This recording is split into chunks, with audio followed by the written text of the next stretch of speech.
International Women's Day is on the 8th of March, and this year the theme is all about break the bias. 50/50 have decided to take an intersectional view on that. What we mean is that we acknowledge that gender is just one of the traits that we hold, and each one of us have got a number of invisible and visible traits that all come together that mean our experiences of the world are very different from the person beside us or around us.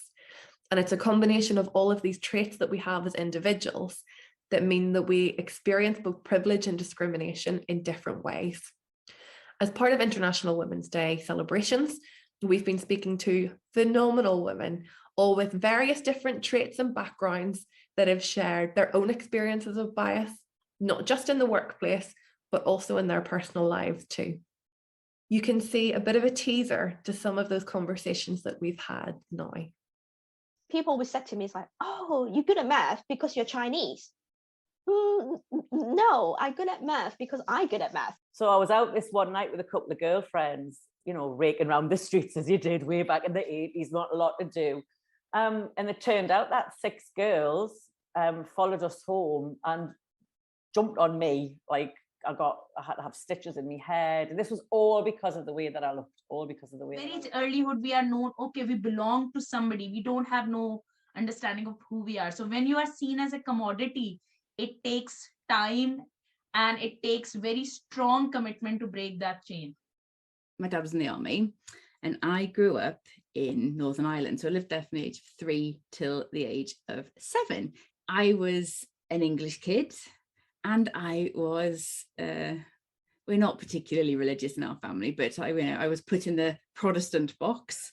You can't really see it, but I have a mark on my head where a young man, probably age of 7 or 8, decided it'd be fun to slam a door in my face because I was English. So yes, that's kind of level of that understanding that bias at such a young age.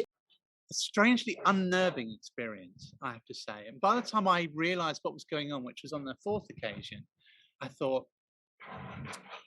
the first time, when I first realised, I thought it was quite flattering. And then when it happened again, and when it happens now, it makes me feel, what's the word?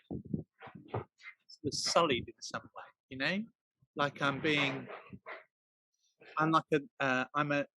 there just for their gratification and not as a real person. And again, it was the whole idea of being objectified was something that I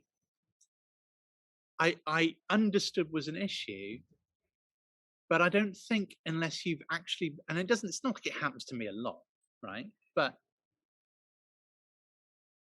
when it did happen, you suddenly see a completely different side to it.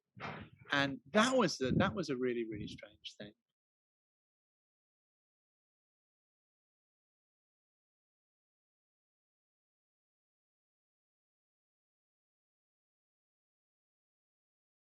On the 8th of March, we'll be holding an event called If You Have a Brain, You Have Bias. It's all about understanding what bias is, how our biases are formed, where they appear, but more importantly, those real actionable strategies and tips of how to break bias when we notice it and how to mitigate the impact that can have on somebody else. Join us online from 12 until 1 p.m. and hopefully we'll provide some food for thought.